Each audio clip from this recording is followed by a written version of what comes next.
আসসালামু আলাইকুম। আমাদের দেশে খুবই জনপ্রিয় একটি আইটেম হচ্ছে মাংস রান্না। বুটের ডাল দিয়ে মাংস রান্না। গরম ভাত, পোলাও, রুটি কিংবা পরোটার সাথে মাংস বুটের আইটেমটি বেশ খেতে মজা লাগে। তবে অনেকেই এই রান্নাটি করতে গিয়ে তালগোল করিয়ে ফেলেন। সঠিক পদ্ধতিতে রান্না না করতে পারলে এর স্বাদ নষ্ট হয়ে যেতে পারে। আমি সহজভাবে রান্নাটি করে দেখানোর চেষ্টা করেছি। এই রেসিপিটি ফলো করে আপনারাও পারফেক্টভাবে বুটের ডাল রান্না করতে পারবেন। এখানে গরুর মাংস নিয়েছি 1 কেজি। আপনারা চাইলে খাসির মাংস দিয়ে রান্নাটি করতে পারেন। বুটের ডালের জন্য হাড় চর্বি সহ মাংস নিলে স্বাদ বেশি আসবে। বুটগুলো আগের দিন রাতে পানি দিয়ে ভিজিয়ে রেখেছি। পানি দিয়ে ভেজানোর ফলে বুটগুলো ডাবল হয়ে গিয়েছে। এখানে আমি নিয়েছি আদা বাটা, সাদা ফল, কালো ফল, তেজপাতা, দারুচিনি, পেঁয়াজ কুচি, কয়েকটা কাঁচামরিচ। রান্নায় চলে এলাম। চুলা মিডিয়াম আঁচে রেখেছি। এবার দিয়ে দিচ্ছি পরিমাণ মতো তেল। আপনারা চাইলে সরিষার তেল দিয়ে রান্নাটি সম্পূর্ণ করতে পারেন। বুটের ডালের পরিমাণ অনুযায়ী তেলটা নেওয়ার চেষ্টা করবেন। এবার দিয়ে দিচ্ছি পেঁয়াজ কুচি। পেঁয়াজগুলো নেড়ে চেড়ে হালকা বাদামি কালার হওয়া পর্যন্ত ওয়েট করব। পেঁয়াজগুলো হালকা বাদামি কালার হয়ে গিয়েছে। এবার আমি দিয়ে দিচ্ছি কাঁচামরিচ, তেজপাতা, সাদা ফল, দারচিনি, কালো ফল। মশলাগুলো দেয়া হয়ে গেলে পেঁয়াজের সাথে কিছুক্ষণ আমি কষিয়ে নেব। আমার কষানো হয়ে গিয়েছে। বুটের ডালের এই রেসিপিটি আপনার উপর নির্ভর করবে। এই রান্নাটা যত বেশি কষাবেন ততই স্বাদ হবে। কষানো শেষ হয়ে গেলে দিয়ে দিব আদা বাটা। আদা দেওয়ার পরে একটু নেড়ে চেড়ে দিয়ে দেব 1 চামচ কাঁচামরিচের গুঁড়া, 1 চামচ লবণ, 1 চামচ হলুদের গুঁড়া। মশলাগুলো নেড়ে চেড়ে আবার কিছুক্ষণ কষিয়ে নেব।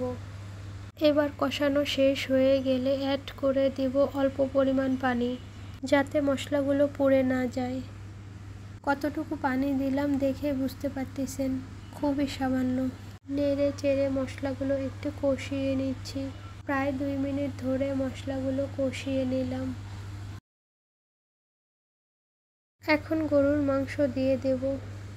এবার মশলার সাথে মাংসগুলো ভালো করে কষিয়ে নেব। 5 মিনিট ধরে মাংসগুলো কষিয়ে নেওয়ার পর এবার আমি অ্যাড করে দেব পানি। আপনারা চাইলে এখানে গরম পানি ব্যবহার করতে পারেন। গরম পানি দেওয়ার ফলে মাংসগুলো তাড়াতাড়ি সিদ্ধ হবে।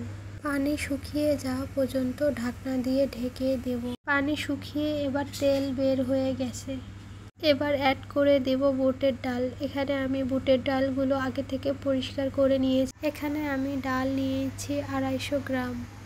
এখন এই ডালগুলো 3-4 মিনিট ধরে মাংসের সাথে কষিয়ে নেব, তাহলে রান্নার টেস্টই ভালো আসে। এখানে আমি 500 গ্রাম মাংস, 250 গ্রাম ডাল নিয়েছি। কষানো শেষ হয়ে গেলে এবার অ্যাড করে দেব পানি। আপনারা চাইলে এখানে গরম পানি ব্যবহার করতে পারেন। পানি দেওয়ার পরে একটু নেড়ে চেড়ে দেব। এবার দিয়ে দেব ঢাকনা। ফিরে এলাম 25 থেকে 30 মিনিট পর। এর মাঝে কিছুক্ষণ পর পর আমি তরকারিগুলো নেড়ে চেড়ে দিই। এর মাঝে ডালগুলো অনেকটা সিদ্ধ হয়ে এসেছে। আপনারা এই পর্যায়ে লবণ অ্যাড করে দিতে পারেন যদি লবণ লাগে। এবার অ্যাড করে দিচ্ছি জিরা গুঁড়া। জিরা গুঁড়া দেওয়ার ফলে বুটের ডালের স্বাদ আরও দ্বিগুণ বাড়িয়ে দেয়।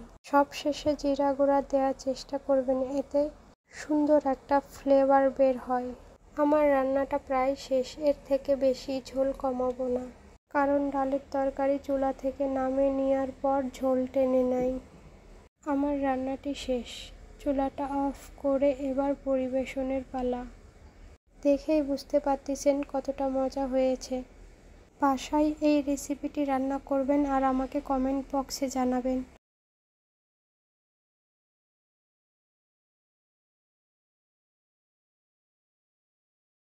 রেসিপিটি যদি আপনাদের ভালো লেগে থাকে সেখানেই আমার সার্থকতা।